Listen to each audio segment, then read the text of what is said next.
우리는 지금 최고의 긴장 속에서 위기의 시대를 살고 있습니다.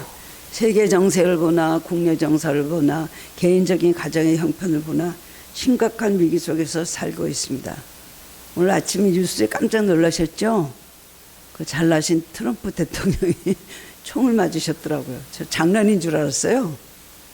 사실이에요. 제가 딱 그거 보면서 여기 조금만 총알이 깊이 들어가서 아마 돌아가셨을 건데 겉에 이렇게 찰가상만 잠깐 거 보면은 그때 세계의 모든 운명이 바뀌는 순간 아닙니까? 그 총이 어디로 들어가느냐, 총알이. 세계가 지금 어떻게 가고 있을까요? 이런 위기 속에서 우리는 살아가고 있습니다.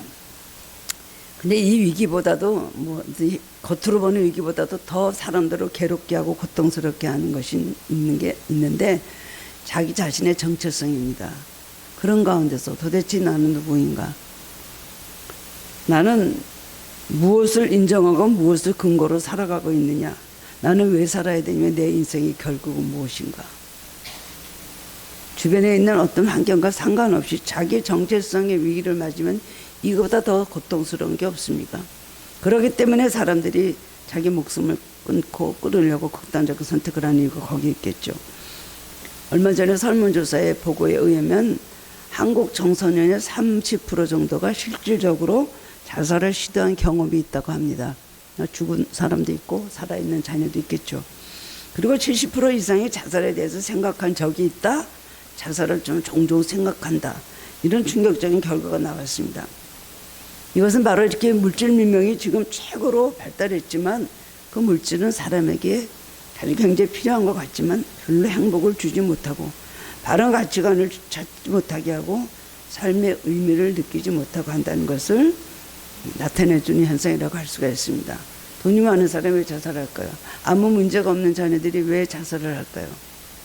화려하게 살던 사람인데 오히려 자살률이 굉장히 많은 거 보면 세상의 어떤 것이 자기에게 행복을 가져다 주지 못한다는 것을 알 수가 있습니다. 우리들의 위기의식은 우리의 삶의 가능성과 희망이 그리스도를 향한 바른 믿음에 세워지지 않을 때 생기는 불안감과 초조함 때문에 그렇게 우리가 느끼는 것입니다.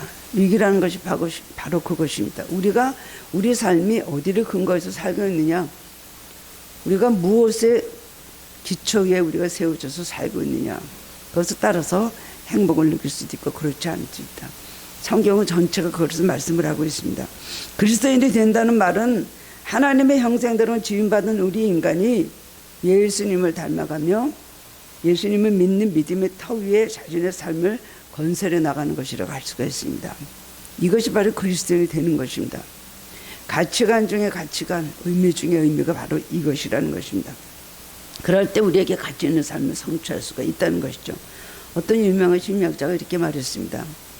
우리 인간은 브리테니카 백과사전을 몽땅 기억하고도 40개 나라 말을 유창하게 할 수 있는 그런 놀라운 능력이 잠재되어 있다는 것입니다. 사람은 그런 능력을 가지고 있대요. 그런데도 우리가 할 수 있는데도 불구하고 원하는 수준의 목표에 전혀 이르지 못하는 것은 뭘까요? 우리가 많은 장애를 받고 있기 때문입니다. 정신적으로, 심리적으로, 환경적으로 많은 장애를 받고 있기 때문에 우리의 능력을 하나도 발휘하지 못하고 살고 있는 것입니다. 우리 인간은 영적인 존재입니다. 그렇기 때문에 하나님의 영인 성령의 인도를 받을 때 자기는 바른 정체성을 가질 수가 있습니다. 하나님 원하시고 자기가 추구하는 온전한 삶을 살 수 있는 것이 성령의 인도를 받을 때만 그것이 가능한 것입니다. 역사를 보면 훌륭한 인물들은 반드시 훌륭한 스승이 있었던 것을 알 수가 있습니다. 하나님 아버지, 아니면 훌륭한 어머니, 또 다른 사람이 있어서 그의 삶을 바른 길로 인도해 줬기 때문에 그 사람이 분명히 훌륭한 인물이 될 수가 있었습니다.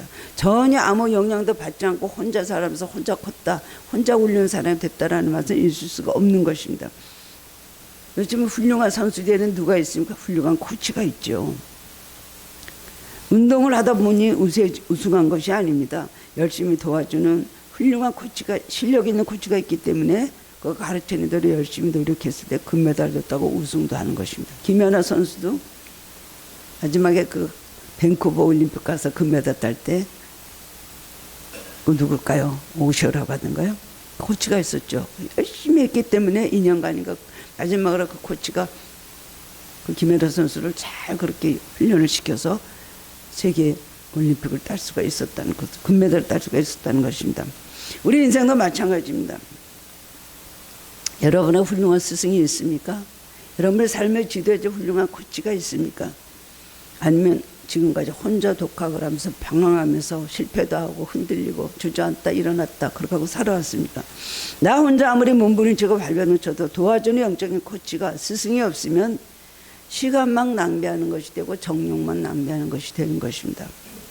우리의 훌륭한 스승은 바로 누구시죠? 예수 그리스도십니다.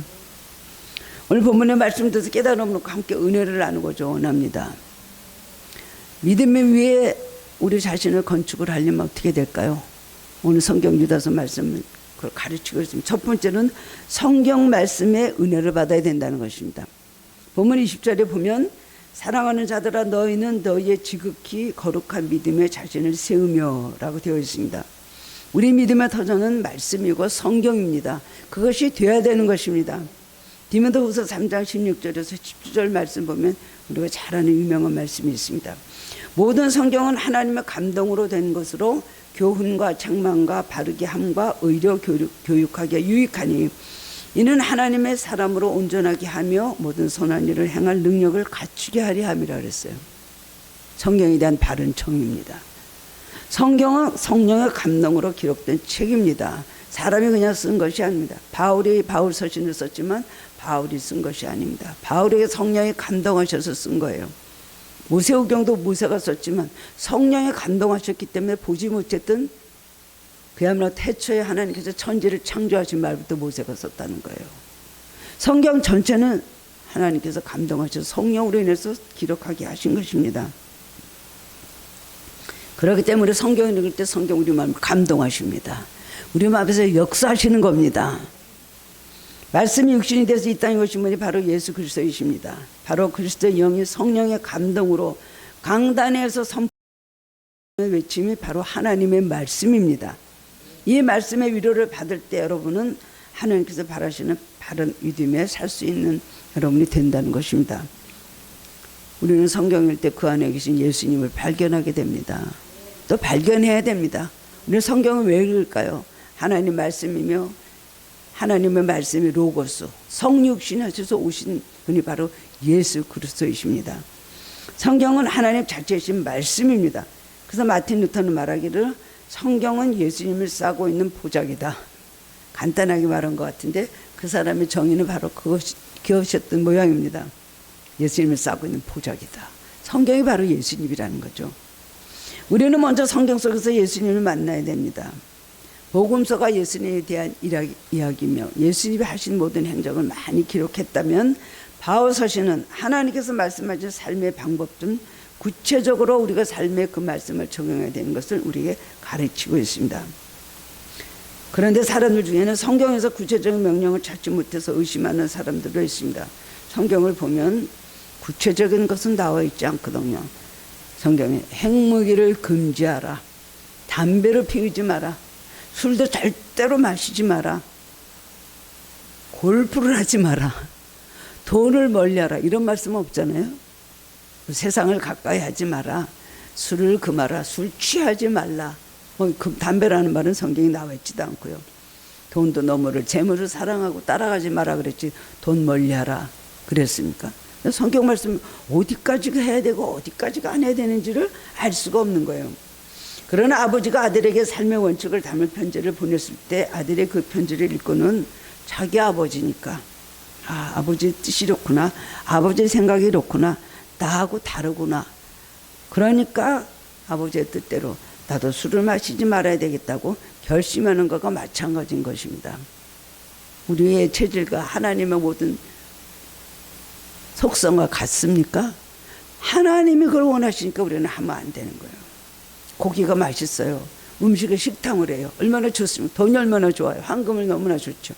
하나님께서 그걸 가까이 하지 마라. 나도 거룩하니 너희도 거룩하라. 그럼 그걸 멀리하고 거룩해야 되는 거예요. 우리 하나님 아버지이기 때문에 하나님 원하신 대로 우리는 하나님의 모든 취향에 하나님 원하시는 따라야 된다는 것입니다. 골로새서 1장 9절에 보면 너희로 하여금 모든 신령한 지혜와 총명이 하나님 뜻을 아는 것으로 채우라 그랬어요. 지혜가 뭡니까? 하나님 뜻을 아는 게 지혜예요. 지혜로운 사람은 자기 모든 걸 다 내놓게 됩니다. 그래서 하나님 원하신 대로 가는 거예요. 아, 내가 이렇게 생각했는데 하나님 그것이 아니셨네 뜻이. 이 뜻을 바꾸는 거예요. 방향을 바꾸는 거지. 그것이 지혜 있는 삶이에요. 내 삶에 하나님의 잣대를 나한테 맞춰서 하나님도 좋고 나도 좋고 이거 얼마나 바람직할까. 꼭 이렇게 양쪽에 하나를 또 택해야 되냐 이런 생각을 할 때가 많이 있죠. 하나님께서 버리라 그러면 버리는 겁니다. 하나님께서 취하라 그러시면 취하는 겁니다.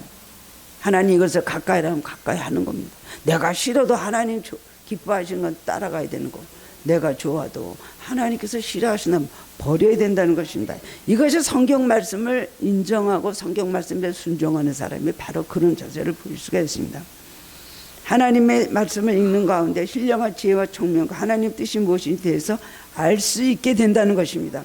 그래서 성경을 많이 읽다 보면 내 뜻은 점점 작아지는 거예요. 칼바르트르라는 사람이 이렇게 말했습니다. 나는 성경 안에서 내가 알지 못하던 세계를 알게 되었다. 성경을 통해서 하나님 세계를 압니다. 성경을 통해서 보이지 않는 영의 세계를 있다는 걸 압니다. 성경을 통해서 신령한 세계를 보게 되고 천국을 보게 되고 그 다음에 영생을 보게 되는 것입니다. 100만 명을 전담부디 목사는 초등학교 교육도 받은 동 했습니다. 집안이 너무 가난했습니다. 아버지는 일찍 돌아가시고 그 조상님은 영국에서 메이플라이어를 타고 그 신앙의 핍박을 피해서 신앙의 자유를 찾아서 미국에 온 청교도 1세대예요. 그 조상님이 바로 그 자손이더라고요. 근데 그렇게 가난했어요. 자식을 너무 많이 낳고 그 다음에는 아버지는 일찍 돌아가시고 그래서 이제 무디 목사는 너무나 가난하니까 저 시카고에 있는 외삼촌의 구두를 만드는 그런 가게에서 거기 점원으로 와서 일해라. 그래서 시카고에서 외삼촌 가게에서 점원으로 일을 했어요. 일하면서 사람들하고 교제하는 것, 사람들의 비위를 맞추는 것, 사람들하고 대화하는 것 그것도 먼저 잘 배웠습니다. 공부는 그렇게 못했는데 근데 주일학교는 꼭 나가야 된다 해서 주일학교로 믿음이 없었는데 나가게 됐는데 거기 김벌 선생님이라는 분을 만나게 됐어요. 그분이 이제 무디에게 성경을 열심히 가르쳤습니다. 그래서 성경 그때 배운 그것이 완전히 자기 삶의 기초가 되었습니다. 그래서 공부를 그렇게 못했던 사람이 자기의 무한한 감동성을 개발해서 위대한 복음 증거자가 될 수 있고 100만 명을 전도했습니다. 하루에 한 명이라도 전도 안 하면 입에서 구더기가 나온다 그랬어요. 미국에는 우리 형제들하고 자매들하고 전화를 자주 합니다. 그 다른 얘기 요즘 자주 못하는데 시간 날 때는 전화하면은 미국에 관한 얘기를 저한테 많이 들려주잖아요. 미국 간 지 원체 오래됐기 때문에. 근데 하는 얘기가 미국이 타락한 이유가 무엇인가? 미국의 도덕 윤리적으로 이렇게 부패한 나라가 됐을까? 그 미국 1세대는 청교도로서 정말 신앙을 찾아서 온 그런 신앙의 세대인데 왜 지금 세대가 200년 지나고 난 다음에 이렇게 미국 사회가 부패하게 됐는가? 거기에 대한 것을 분명한 이유를 알았다고 합니다. 청소년의 타락의 시작은 과거 1960년대 미국에서 학교에서 행하는 기도와 성경 그 시간을 완전히 없애버렸대요. 그래서 그걸 중단하자 그러면서 청교도주의를 반대하는 운동이 그때부터 시작됐다고 합니다. 왜 꼭 학교에서 예배를 드리고 기도를 해야 되냐 이런 걸 점점 없애기 시작했대요. 이제 여러 가지 신앙 없는 사람들이 많이 미국으로 이민을 와서 그렇게 됐겠죠. 그때부터 청소년들이 이제 타락을 하기 시작을 하고 그 다음엔 술을 마시고 그 다음에는 성적으로 타락하고 총만 있으면 서로 쏴 죽이는 그런 것들이 시작이 됐다 그래요. 그 후에 오바마가 대통령이 있을 때 아닙니까? 오바마가 대통령을 맡았는데 이 사람은 본래 굉장히 크리스찬이었습니다. 외할머니가 굉장히 독실한 크리스찬이라서 외할머니 밑에서 컸는데 외할머니가 오바마를 놓고 그렇게 기도를 했대요. 그래서 오바마가 훌륭하게 잘 커가지고 인도 사람에서 대통령이 된 거 아니에요. 출신이. 근데 이 사람이 크리스찬이었는데 얼마 지나더니 완전히 이슬람계에 들어가게 됐어요. 그래갖고 이슬람 만나면 나는 이슬람이요. 기독교인들 만나면 난 또 크리스찬이요. 그렇게 하기 시작을 했는데 오바마가 뭘 주장을 했냐면 모든 교회에서 모든 학교에서 십자가를 떼어라 그랬답니다. 십자가는 완전히 그리스도의 완전히 이거는 기독교의 능력이요 상징이 아닙니까? 교회에서 왜 교회마다 십자가를 걸어놨어? 그 다음에 학교마다 십자가 띄라 그랬대요. 그때부터 그리고 이 사람이 동성애를 인정을 하고 결국 동성애를 합법화시킨 됐잖아요. 그렇게 될 때부터 청소년들이 타락을 하기 시작을 해갖고 마약이라는 건 뭐 이거는 뭐 콜라 마시듯이 마약을 그렇게 하고 있고요. 그 다음에 여러 가지 뭐 총기 난사 사건들 얼마나 타락하고 지금 뭐 동성애 미국에 판을 치지 않습니다. 목사님들도 동성애인 그런 저들이 너무나 많이 그런 교회들이 너무나 많이 있고 동성애를 반대하는 분들이 굉장히 많이 핍박을 받고 있는 시대가 미국입니다. 그리고 지금 미국 돌아가는 거 보세요. 자연재해가 무시무시한 자연재해가 오면서 영적으로 하나님을 떠난 나라가 어떻게 되는 것인가 우리가 보게 됩니다. 그렇기 때문에 결론은 우리는 성경으로 돌아가자. 하나님 말씀으로 돌아가자. 이 모든 삶의 기초가 하나님 말씀이 돼야 된다. 국회에서도요, 뭐 여당이든 야당이든 떠들 거 없어요. 성경 말씀에 대해서 양심과 진실과 그 다음에 국민을 사랑하는 마음을 가지고 사명을 가지고 나라는 그런 위정자들이 된다면 왜 나라가 축복을 받지 않겠습니까? 한국교육 성공하지 그리스도 선생님들은 말하기를 지금 학교교육은 사회와 가정과 직접적으로 연결이 돼 있어서 한계에 왔기 때문에 어찌할 도리가 없고 다만 학생들에게 할 수 있는 것은 성경을 통한 교육밖에 없다는 거예요. 아무리 봐도. 그런데 대부분의 사람들 성경 교육에 대해서 반대하고 있잖아요. 아니 교단에서 선생님이 2번 정도 기독교에 대한 얘기, 성경에 대한 얘기를 전도 차원에서 말해봤다 그러십시오. 곧장 교장실에 전화 온다고 합니다. 응? 왜 그런 얘기를 하느냐. 항의 전화가 빗발을 친다는 거예요. 그래도 유일한 방법을 생각해야 되는 성경을 통한 교육으로 학생들이 올바른 자아상을 확립하게 함으로써 가치 있는 삶을 살게 한다는 것입니다. 성경은 무엇이 악인지 무엇이 선인지 뭐가 불인지 뭐가 의인지 이거 알 수가 있지 않습니까? 다른 방법은 없습니다. 학원이 복음화돼야 돼요. 자라나는 이 어린 자녀들 우리들의 자녀들은 정말 복음화된 그런 가운데서 이들이 신앙 안에서 자라야 되는 것, 성경으로 가르쳐야 되는 것입니다. 이를 위해서 우리는 기도하고 노력을 해야 될 것입니다. 두 번째로는 믿음의 위에 우리 자신을 건축하려면 어떻게 될까요? 교회에 좋은 뿌리를 내려야 됩니다. 첫 번째는 성경, 두 번째는 교회입니다. 현대를 사는 사람들이 가장 불행한 사실은 모든 것을 믿지 못한다는 것입니다. 남을 믿지 못합니다. 남의 경험을 무시합니다. 모든 것이 부정적이에요. 역사의 교훈도 부정하고 전통도 부정합니다. 성경 말씀도 부정하고 특히 예수님에서도 교회를 부정하는 사람들이 지금 얼마나 많이 있습니까? 물론 교회가 정말로 지적받을 만한 많은 여러 가지 허물이 많이 있고 잘못한 일들이 많이 있습니다. 모순도 많이 있기 때문에 교회는 온전하다고 할 수가 없습니다. 이 세상에 온전한 교회는 예수님 오실 때까지 한 개도 없습니다. 왜냐하면 교회는 하나님께서 예수님을 통해서 성령으로 세워주신 교회이지만 사람들이 모인 모임입니다. 사람들이 하나님 말씀대로 그대로 지켜서 살지 못합니다. 성령 받은 사람들도 그렇습니다. 그렇기 때문에 사람들이 모인 교회는 절대로 온전한 교회가 한 군데도 없습니다. 뭐 누가 온전한 교회 있으면 알려달라 그러면 지구를 떠나십시오.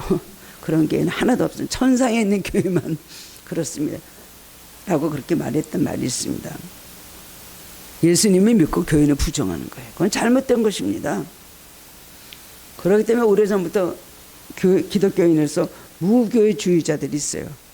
제가 우리 고등학교 동창을 잘 전도해서 얘가 예수님 믿었는데 공부를 너무 잘해서 서울 공대를 갔어요. 물론 여자입니다. 갔는데 거기 가서요 UFC인가 뭐 어떤 뭐 이런 데로 들어갔다 그러고 저를 이런 멀리하는 거예요. 그러니까 거기에 서울 공대 안에 무교회주의. 그러니까 다방에서 예배드리고 무슨 잔디밭에서 예배드리면서 교회는 부정하는 거예요. 결국 지금까지도 신앙생활 바로 잘 못하더라고요.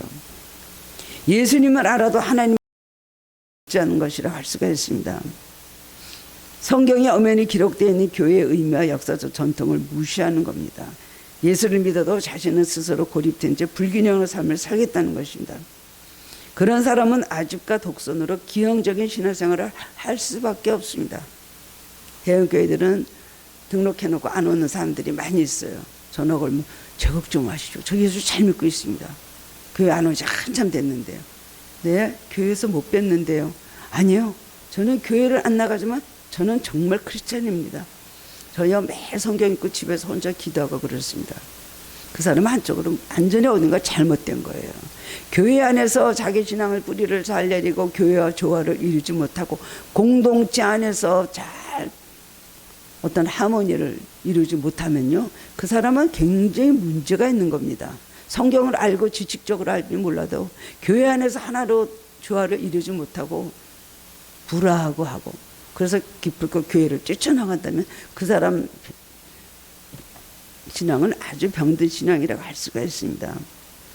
교회 안에서 올바른 신앙이 자랄 수 있습니다. 교회 안에서 올바른 신앙 잘하지 못한다면 그 사람은 어디 가도 올바른 신앙 잘하지 못해. 교회를 흉을 보고 교회에 대해서 불만을 가지고 교회 어떠고 나간 사람들이 그 다음에 다른 교회 가서 또 한 1년 다닙니다. 그러다 또 한 6개월 다른 교회 가서 또 6개월 다닙니다. 그런 모임들이 우리 교회 들어왔다 나간 사람들이 있었어요. 왜 그렇게 교회를 옮겼는데요? 10년 동안 6번을 옮겼더라고요. 왜 그랬냐 그러면 왜 옮겼냐고요? 성령의 감동으로 옮겼습니다. 성령이 그런 거 감동하시나요? 네, 여기까지만이다. 오늘은 여기까지만이다. 이 교회까지, 오늘 여기까지다. 그런 음성을 듣기 때문에 나간다는 거예요. 신앙생활 바로 못합니다. 예수님께서 말씀하셨어요. 교회는 다 온전하다고 말씀하시지 않았어요. 교회는 알곡도 있고 뭐도 있다 그랬어요? 죽정이도 있다. 가라지도 있다. 그러나 추수 때까지 가만 놔두신다고 한 겁니다. 교회에서도 우리는 알고 기도도 노력을 해야 됩니다. 교회 부족한 것이 있으면 기도를 해야 됩니다. 교회 온전하도록 기도를 채우고 봉사를 채우고 남의 부족함을 자기가 계속해서 그것을 채우는 역할을 하는 것이 참 신앙인이지, 남의 덕 보려고 합니까? 교회는요, 사람을 보고 나오면 실망합니다. 교회는 하나님을 보고 나오는 것이고, 하나님 앞에 온전한 사람 되기 위해서, 크리스찬 되기 위해서 교회 와서 신령한 젖줄을 나에게 주신 걸 받아먹고 내가 자라기 위해서 나오는 것이고, 교회 모든 성도들이 다 잘못했다고 나는 올바르게 가는 것이 참된 신앙이라고 할 수가 있습니다. 기독교 복음은 항상 완벽하기 때문입니다. 교회를 2000년 동안 진리를 지키고 지켜온 진리의 당체이고 집단적인 모임이라고 할 수가 있습니다. 교회는 모든 신앙 경험의 공동체입니다. 예배가 있습니다. 말씀 교육이 있습니다. 사랑이 있습니다. 치유가 있습니다. 나눔이 있습니다. 복음 전파가 있습니다. 이런 교회를 우리가 만들어 가야 되는 거예요. 하나님 명령에 순종하는 마음으로 그런 교회가 되도록 노력을 해야 되는 거. 교회를 흠보는 건 자기를 흠보는 거예요. 자기는 누구예요? 예수님 머리고 우리는 지체잖아요. 자기는 이 지체로서 교회를 이루는 구성원인데 교회를 잠깐만 흠보는 건 내가 잘못됐다는 것이죠.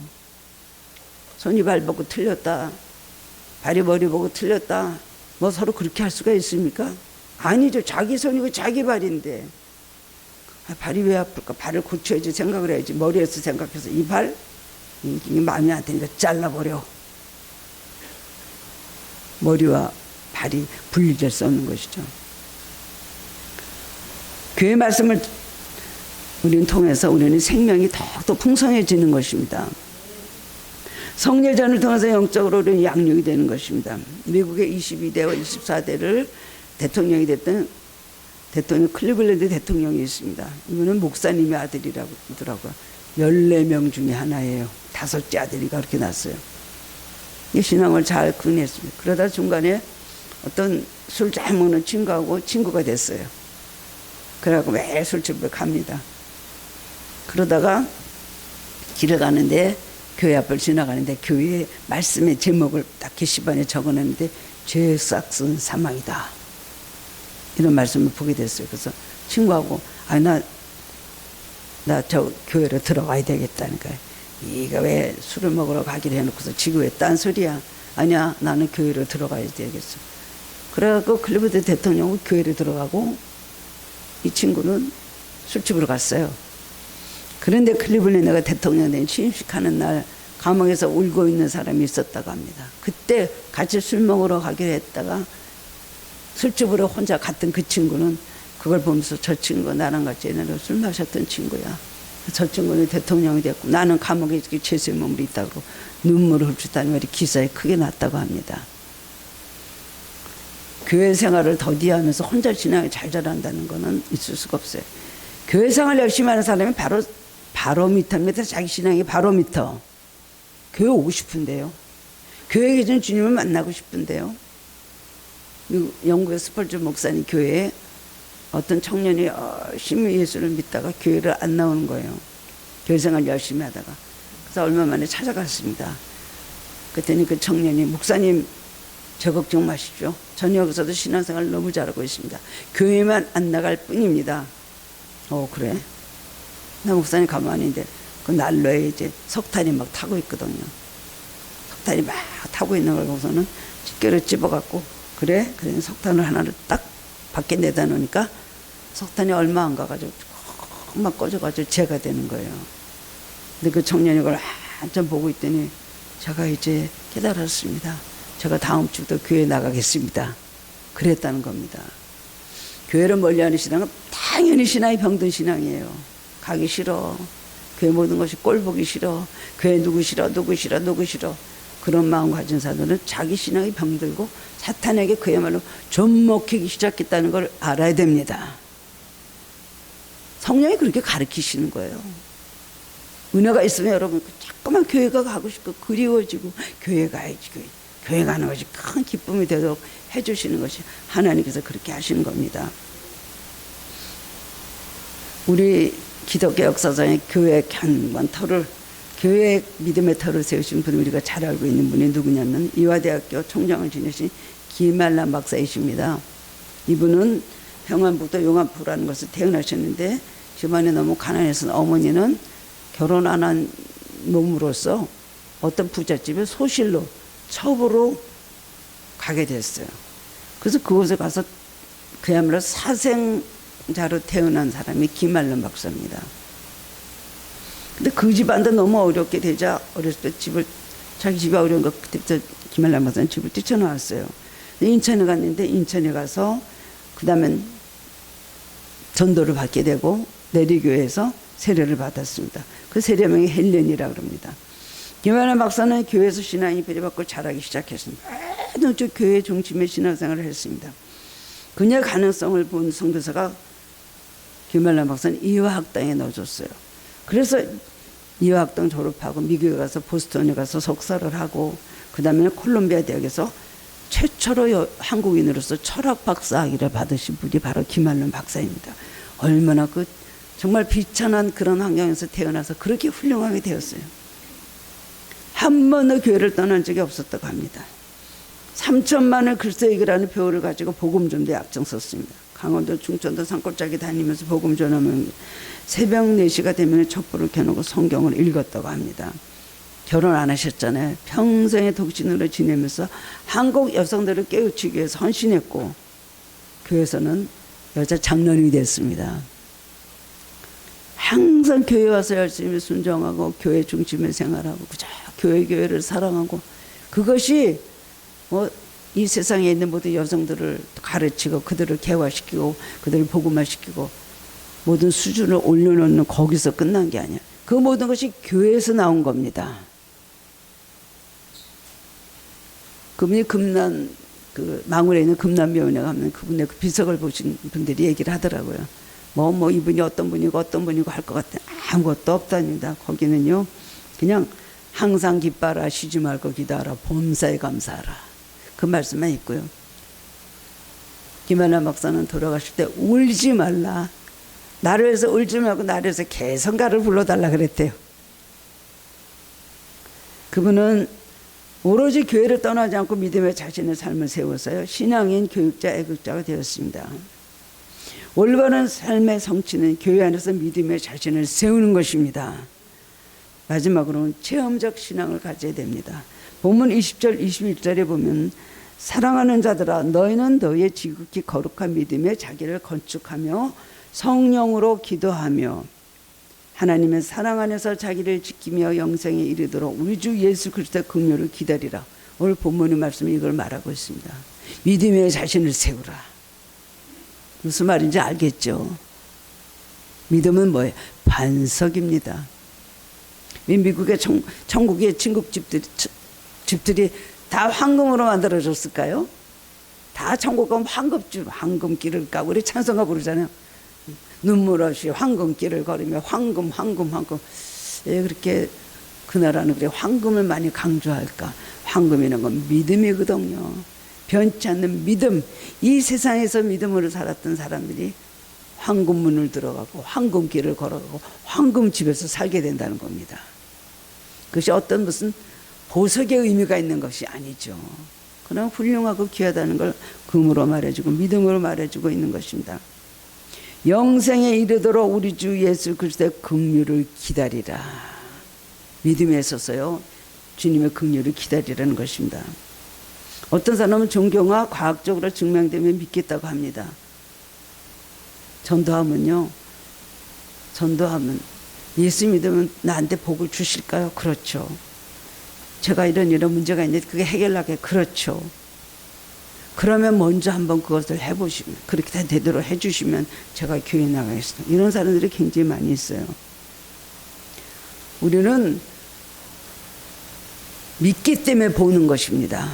먼저 보이라 그럼 믿겠다 그러죠? 아니에요. 우리는 먼저 믿을 때 보이는 것입니다. 그 세계가 보이는 것입니다. 부모가 자식을 사랑하는 마음을 줄자나 어떤 기계로 측정할 수 있습니까? 부부가 서로 사랑하는 마음을 컴퓨터로 잴 수 있습니까? 증명할 수 있습니까? 없죠. 그러나 체험으로 하는 것입니다. 매일매일의 체험으로, 가족들 간의 대화로, 그 다음에 사랑하는 친구들과의 모든 대화를 할 때 그 사랑이 체험되는 거 아니에요. 이렇게 사랑을 이렇게 하더라. 나는 또 사랑을 이렇게 또 주님함이 나고, 우리가 모든 것이 체험으로 하는 것이 마찬가지로 우리 신앙은 하나님을 체험할 때 쑥쑥 자라는 것입니다. 그렇기 때문에 체험적인 신앙이 얼마나 중요한지 몰라요. 체험이라는 게 신비주의로 어떤 샤머니즘적으로 신비한 어떤 그것을 추구하는 것이 절대로 아닙니다. 체험을 한 번 한 사람은요, 남이 그냥 체험 없이 믿는 사람, 몇십 년 믿은 사람보다 빠릅니다. 누구도 부정할 수 없는 자기 체험이거든요. 아니야, 그때 분명히 그런 게 있었는데 분명히 하나님은 살아계셔. 하나님 분명히 나를 도와주셔. 이런 체험이 있으면요, 그 누구도 그걸 막을 수가 없는 것이에요. 신앙이 체험적인 것이 될 때에 정말 연단받은 신앙이 됩니다. 체험적인 신앙 가지면 인내하게 됩니다. 체험적인 신앙 가지면 아무리 연단을 받아도 흔들리지 않습니다. 우리는 성령의 체험을 통해서 제사함 받고 하나님과의 단절, 인간과의 단절을 예수 그리스도를 만나서 우리는 체험적으로 회복할 수 있는 것입니다. 죄라는 것은 관계의 단절입니다. 죄 짓고서 하나님과 관계가 단절됐어요. 부부간에도 죄를 지금 관계가 단절이 되죠. 모든 관계에서 죄를 짓게 되면 서로 신뢰하지 못하고 서로에게 악한 일을 하게 되면 관계는 단절이 되는 것입니다. 죄는요, 죽음을 의미하는 것입니다. 그렇기 때문에 우리는 예수 그리스도를 통해서 하나님과 새로운 관계를 가지고 내 이웃과 새로운 관계를 가지고 내 자신과도 새로운 관계를 가져야 되는 것입니다. 하나님을 사랑하고 내 이웃을 사랑하고 그 다음에 나를 사랑하고 자기 자신을 사랑해야 돼요. 자기 자신을 미워하고 자기 자신을 증오하고 자기 자신을 비관하고 형편없다고 그런 사람이 어떻게 성공을 할 수가 있습니까? 근데 자기 자신들은 또 엄청 사랑하죠. 지금 자기를 사랑하지 않는 사람이 있습니까? 이기주의 자기중심적인 사람은 자기만 사랑해요. 근데 뭐가 잘못됐을까요? 하나님도 사랑해야 돼요. 이웃도 사랑해야 돼요. 그리고 자기도 사랑해야 되는데 하나님도 사랑하지 않고 이웃도 사랑하지 않고 자기만 사랑하는 이게 문제라는 겁니다.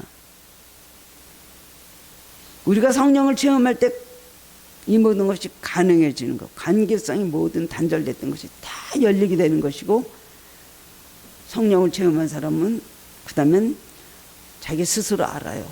그리고 변화에 자기가 놀라게 되는 것입니다. 아, 그전에 내가 이런 상황에는 내가 못 참았다고. 내가 옛날에 이러면 내가 가만히 안 있었는데 어떻게 내가 지금 이런 상황에도 내가 마음이 기쁘지? 그 체험이에요. 다윗은요, 체험을 많이 했어요. 어렸을 때부터 양을 기르면서 얼마나 많은 체험을 했습니까? 물론 신앙이 좋아서 하나님을 의지하고 살았죠. 찬양을 불렀습니다. 불피디를 만들어가지고 그러다 또 그냥 들판에 앉아서 그걸 갖고 노래를 불러가면서 그렇게 하나님 찬양했어요. 그러면서 양을 기를 때에 곰이나 일이나 짐승이 와서 양을 움키잖아요. 그때 막 기도를 했잖아요. 하나님 저 짐승이 우리 아버지 양을 우리 양을 저렇게 움켜가려고 저기 가서 물었습니다. 그러면 막 기도를 하면요 갑자기 가서 자기가 이제 돌 물맷돌 해갖고 그 다음에 막 돌려갖고 탁 던졌잖아요. 그러면은 그냥 백발백중 자기 양을 움키고 있는 짐승에 이렇게 맞는 거예요. 그것도 여기 이마박에. 그리고 거기서 아 기도하면 하나님께서 이렇게 해주시는구나. 거기다 체험은 수도 없이 많았죠. 한 마리도 양을 잃어버리지 않았다 그랬어요. 그러다가 골리앗을 만나게 됐잖아요. 뭐 이스라엘 백성을 막 조롱하고 능욕하고 막 덩치는 산만해가지고 막 그러는 거예요. 키는 보니까. 근데 아니 내가 말이야 곰이나 일이나 이런 늑대가 와서 우리 양들을 다 훔키고 그야말로 발톱에 꼈을 때 이빨에 물렸을 때 내가 기도하면서 던지니까 탁 가서 박혀가지고 한 마리도 양을 잊어버린 적이 없는데 저놈이나 그 짐승이나 못 다를 게 있어. 그런 생각이 순간적으로 들었잖아요. 그래 한번 해봐라. 난 만군의 여호와 이름으로 나간다. 그래서 물맷대로 탁 던졌는데 그 짐승이 이마박에 앉아갖고 그야말로 양을 막 물고 있었고 발톱에다 붙잡고 있었고 했던 그러나 짐승들하고 마찬가지로 골리앗의 이마에 가서 맞았잖아요. 블레셋의 거장인데 장수 아닙니까? 탁 자빠졌잖아요. 그리고 표현을 그렇게 하잖아요. 내가 양을 기를 때에 그런 짐승들이 와서 물고 발톱에서도 이빨에서도 내가 다 건져서 한 마리도 나는 빼앗긴 적이 없는데 너 같은 걸 내가 매우 못할 거냐. 이스라엘에 능욕하는 너야. 그러면서 했더니 그 체험을 가지고 골리앗을 물리친 거예요. 여러분 체험이 있으면 매일매일 그 체험 때문에 저번에도 그렇게 해주셨는데 내가 지금 왜 걱정을 해. 그때도 다 죽을 뻔해서 그랬는데 나를 살려주셨지. 나는 또 할 수 있어. 오늘 또 어제 체험하면 오늘 또 문제가 올 때 또 이번에도 이길 수가 있어. 그렇게 된다는 것 아닙니까? 근데 문제는 옛날에 하나님께서 나에게 주신 체험을 잊어버리는 게 문제예요. 그래갖고 무슨 일 당하면 생전 처음 당한 일 같이 당황하고 어쩔 줄 모르고 여기서쯤에 있고 시험 들고 그러는 거예요. 여러분의 과거에 하나님께서 베푸신 은혜를 절대 잊어버리면 안 됩니다. 저는 다 적어놔요. 수첩에 다 여기도 뭐 여기도 적어놔 막 그랬어요. 어느 날 어떻게 그러면 이게 무슨 소리로 막 개발 세발 써놨는데 이런 걸 해주셨구나. 놀라요. 여러분 잊어버리면 안 됩니다. 체험은 간직하는 것입니다. 체험은 다시 한번 여러분들 기억하고 살리는 것입니다. 사도 바울은 3번이나 다메섹에서 예수님 만난 체험을 3번이나 사람들 앞에서 간증을 했어요. 아브리카 왕 앞에서 말하고 여기서도 말하고 총독 앞에서도 말하고 어제 있었던 일같이 오늘 아침에 있었던 일같이 간증했어요. 여러분 체험을 새롭게 하시기를 바랍니다. 불이 꺼지면 아무 소용도 없어요. 체험도 불입니다. 불이 꺼지면 어두워질 수밖에 없습니다. 흑암의 세력, 사탄의 세력, 여러 가지 저항적인 세력이 우리를 너무 들려갈 때 체험을 반드시 갖고 있으면 그 체험을 가지고 그걸 다 이길 수가 있습니다. 그래서 우리에게 체험을 주시는 겁니다. 나 자신의 체험도 중요하고 타인의 체험도 중요하고 그리고 학생들은 교수님들이나 선배님들의 체험을 절대로 귀담아 들어야 됩니다. 교회 안에서도 신앙의 선배들이 하시는 어떤 체험을 또 여러분의 공동체 안에서도 여러분에게 하시는 말씀 잘 귀담아 들으세요. 저런 체험을 했구나. 나도 한번 해보자. 도전받잖아요. 서로 체험을 나누시고 뭐 자랑하는 자원에서 하는 것이 아니라 체험을 서로 삼 나도 그렇게 할 수 있다는 그런 마음이 힘이 납니다. 여러분 절대로 낙심하지 마시기 바랍니다. 불안해할 필요도 없습니다. 우리는 믿음 위에 우리 자신을 건축할 때 우리 삶은 성공의 삶으로 바뀔 수가 있습니다. 항상 그런 삶을 살 수가 있습니다. 믿음을 떠나지 마시기 바랍니다. 내 발이 어디 붙어 있느냐? 철저하게 하나님 믿는 믿음에 붙어 있어야 되는 것입니다. 무엇도 와서 건드리지 못합니다. 나를 움켜쥐었던 모든 세력이 쫓겨나갑니다. 믿음은 방패입니다. 아무것도 안 믿어. 그런 말 어디도 하더라. 저기도 하더라. 여기도 하더라. 다른 종교에도 있더라. 어떤 분은 처음에 저한테서 누가 모시고 와서 상담한다 그래서 모시고 와가고 상담하더니 할 수 없이 기도해 줘야 되잖아요. 혹시라도 또 이 사람이 예수 믿을까 해서. 그러면 끝난 다음에 보살님이 했던 말하고 똑같은 말 하세요.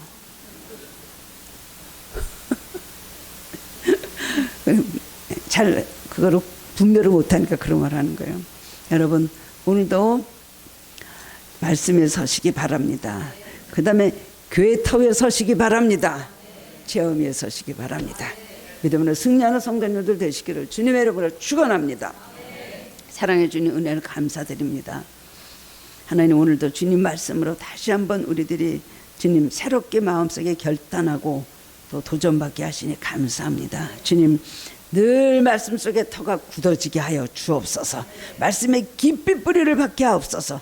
말씀을 많이 읽고 말씀을 많이 배우고 말씀 많이 알게 하여 주시기를 원합니다. 우리 삶의 말씀을 적용해서 살게 하여 주시기를 원합니다. 그리고 하나님 교회 깊이 뿌리를 내 교회 터에서 흔들리지 않게 해주시기를 원합니다. 그러므로 해서 교회가 어떤 하나님께 주신 귀한 터전인 줄 알고 신이 세워주신 교회에 이 터에 우리가 지체가 되고 주님 몸이 되는 것을 너무 감사함으로 주님 여러 가지 시험이 오고 답답한 일이 있다 할지라도 이해가 되지 않는 일이 있다 할지라도 교회를 잘 하나님 주여 받들고 섬기는 삶을 살게 하여 주옵소서. 우리에게 체험을 주시기를 원합니다. 많은 체험을 주신 것을 잊어버리지 않게 해주시기를 원합니다. 그래서 늘 체험하며 또 그 체험을 가지고 더 큰 체험을 하며 주님 견고한 신앙 속에서 터가 굳어지게 하여 주시옵소서. 감사드리옵고 예수 그리스도의 이름으로 기도드리옵나이다. 아멘.